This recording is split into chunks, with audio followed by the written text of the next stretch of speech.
I got in the mail today the King Arthur catalog, and in the catalog, they had a recipe for pan au levain, and I thought it'd be kind of interesting to make. It's a sourdough recipe that uses, um, let's see, it does use pumpernickel flour.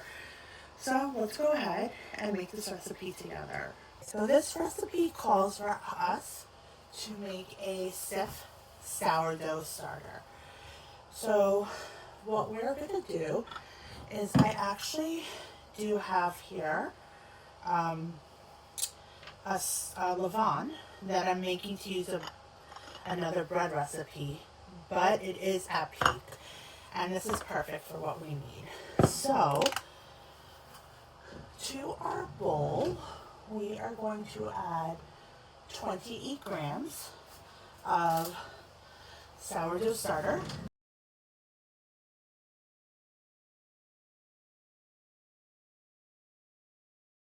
We are going to add 75 grams of room temperature water,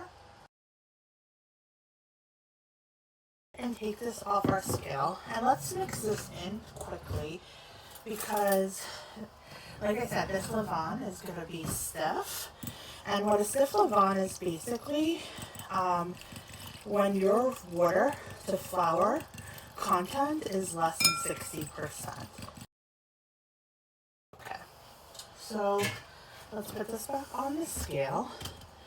And to this, the recipe calls for us to add 150 grams of unbleached all-purpose flour. So now let's take this off our scale. We're going to try to mix it at first, but it's going to become really thick that we are going to have to go in with our hands and knead it. So let's just go ahead. I'll do it with my chopstick, and let's start trying to mix it together until we really can't stir it anymore.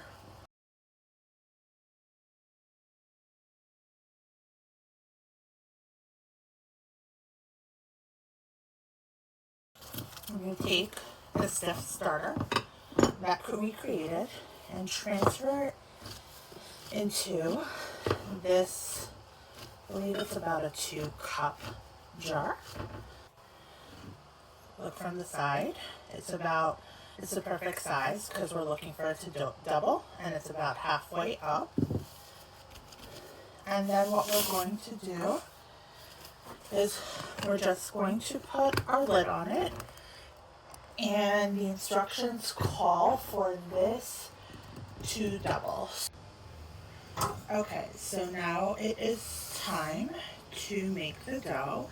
So we're going to mix the ingredients in our stand mixer. So here's the bowl for the stand mixer, and let's go ahead and to our bowl we're going to add 482 grams of water.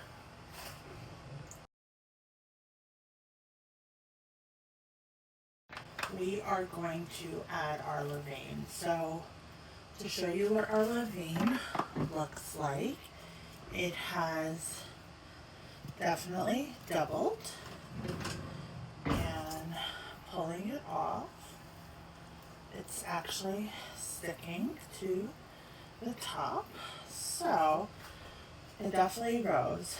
And the instructions say to tear it into pieces and add to the mixer. So that is what I'm going to do. I did wash my hands right before this. I realize I have to actually touch this. You know what? I'm going to put gloves on, and I will be right back.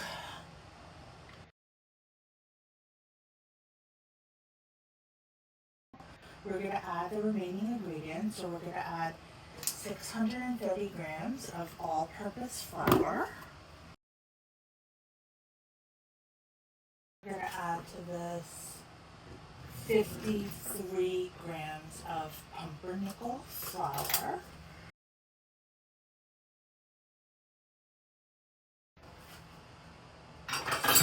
And we are going to add 18 grams of salt.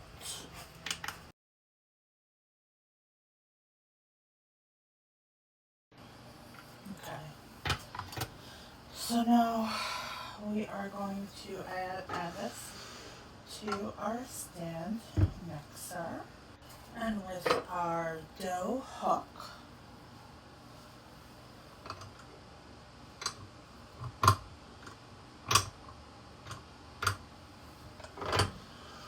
we are going to mix on low for 2 minutes until the dough comes together. Okay, so let's go ahead and take this off our mixer. We're gonna need our dough hook again, so I'm just gonna scrape the dough off of it. And now the instructions say to cover and let it rest for 30 minutes. So that's what I'm going to do. I'm going to cover it with my plastic shower cap and we'll be back in 30 minutes. Okay, it's been 30 minutes. Taking off that lid, you could see, I'm not going to touch, but you can see that the dough is quite sticky, which is what is to be expected. So let's go ahead and put this back on to our stand mixer. Let's go ahead and we're going to mix this on low again. So on my KitchenAid, it's going to be on 2 for 2 minutes.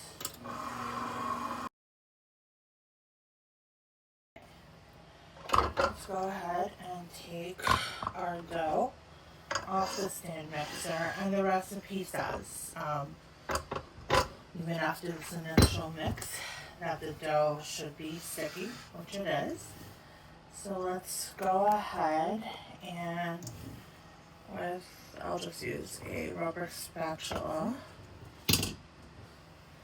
Let's scrape down the dough off the dough hook.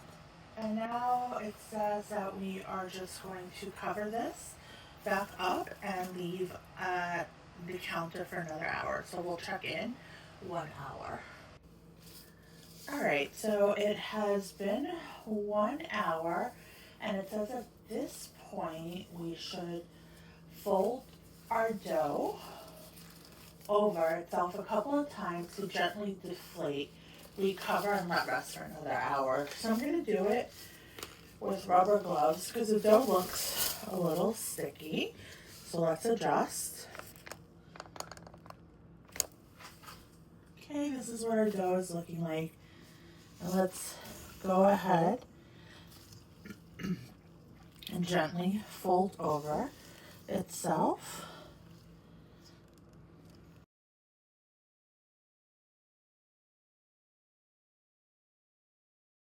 Go ahead and,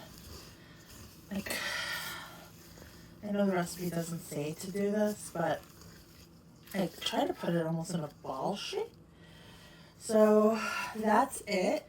Let's go ahead and recover for an hour and we will see what our dough looks like. Okay, so it has been another hour. So now what the recipe is telling us to do, and again, this is not a typical sourdough recipe that I've seen before, because even though they usually give you time guides in the recipes, even with yeasted breads, they usually give you physical things to look for, like double in size, and it's not doing this. So we're just going to roll with it and see how it works time-wise. So now it's saying to gently deflate the dough on a lightly floured surface and divide it in half, pre-shape into rounds, cover and set aside for 20 minutes. So I went ahead and I cleaned my counter. So what we're going to do is that since the next step, the step after that, has us putting it in a banneton, dusting it with pumpernickel flour. I'm going to also go ahead and dust our counter with pumpernickel flour using my duster here.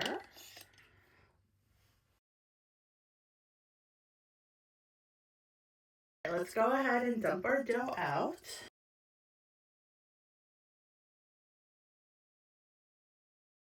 And using this bench scraper, let's go ahead. I'm not going to weigh it. I'm just going to try to roughly, okay, so that's a little sticky. Let's just try to roughly divide the dough in two. Let me, with our bench scraper, try to roughly shape this into a bowl.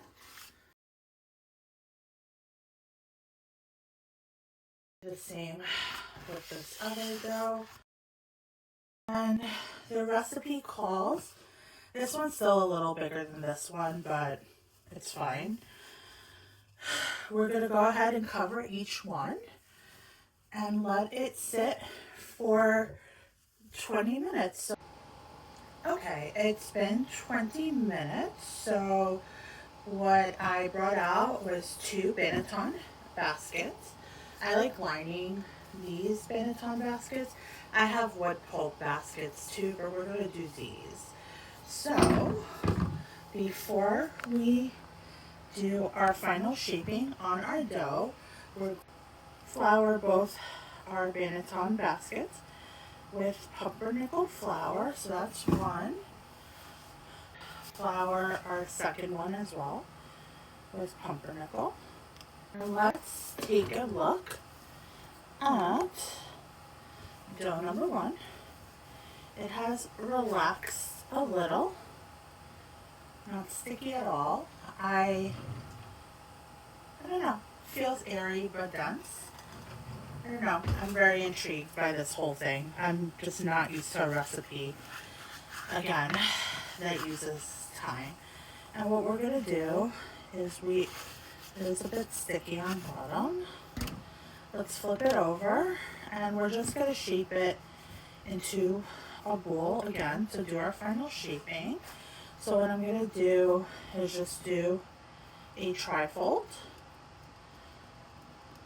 Press that down and that as well.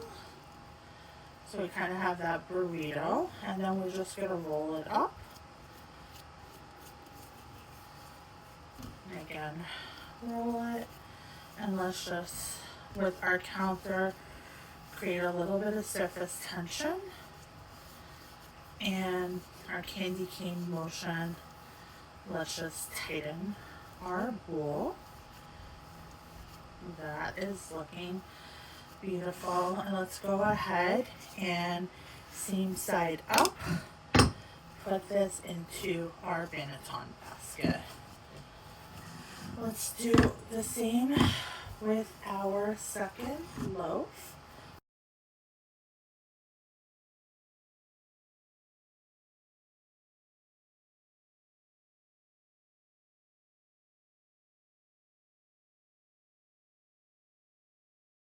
The first one, let's just stitch it up a little.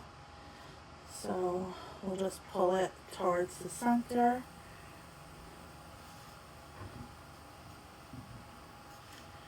Not pulling too hard. The goal is not to rip, but just to create a little more surface tension. And then what I'm going to do is I see this big bubble. I don't know if you could see it right over there. I'm just going to go in with a toothpick because it's a little bit too big of a bubble that I don't really want on the surface. So I'm going to go in with a toothpick and just let that bubble out. Okay.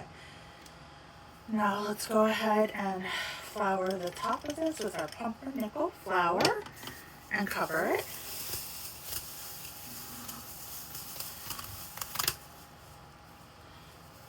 And just going to put it on my towel here. Now let's go ahead with our second one. So The instructions say to either let rise at the counter for 2 hours or put it in the fridge up to 24 hours. I don't have room in my fridge actually. I have 2 other loaves in there and we just went food shopping. So I'm gonna leave this on the counter for 2 hours. So I'm already doing things I don't typically do when it comes to sourdough. So let's leave this on the counter for 2 hours and we'll be back. Okay, so the dough has been proofing on the counter for 2 hours. What I had done was during the last 15 minutes of that proofing, I preheated my oven to 500 degrees for half an hour. I reduced it just now to 450, and what I had done is I had put my loaves in the freezer to help score with scoring. So let me go ahead and take my loaves out of the freezer. This is one of them, and I'll show you the second one now. And this is the second one. And I am veering from the recipe in that while I do have a baking steel, this was in their catalog and I don't have their, what's it called? Their baking shell. So I'm gonna go ahead and make this in my roasters. It's an alternative I use to the Dutch oven because I'm able to fit 2 of these into my oven, and the size of the bowls are not too large that I can fit 2 of them in there. So let's go ahead and adjust down the camera, and let's go ahead and take one of ours off as a nice jiggle. It looks nicely proofed. Let me just go ahead and quickly, I just see some grainy spots of flour, so let me try to see if I could brush any of it off. And then let's go ahead and flip it over onto our parchment paper.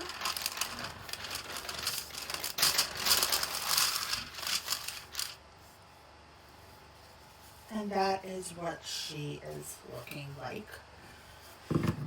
Right now, again, I'm just going to brush any excess flour. And it says go ahead and score with alum. So I'm just going to go ahead, and I think I'm just going to do 1 score.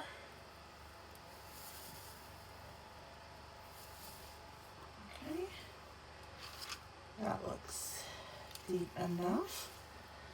And then just go ahead and put it into my roasting pan. And let me go ahead and do the same thing to the second one. This is what they look like in the pans. And put the lids on the pan. Normally I would spray my loaves with my water bottle, but I'm kind of curious how this is going to perform without doing that. So I'm going to go ahead and put it into my oven that was preheating at 500. Now it's down to 450. I'm going to put it in there for half an hour. I'm going to take the lid off, let it brown up for 15 to 20 minutes, and then we'll come back when I pull it out of the oven. Okay, so I pulled the bread out of the oven, and I am shocked. They look good. And I don't mean I'm shocked because I don't trust the recipe. Is that, again, when I work with sourdough, most of the recipes give you also physical signs to look for. But let's take a look at the bread. I mean, it has beautiful color.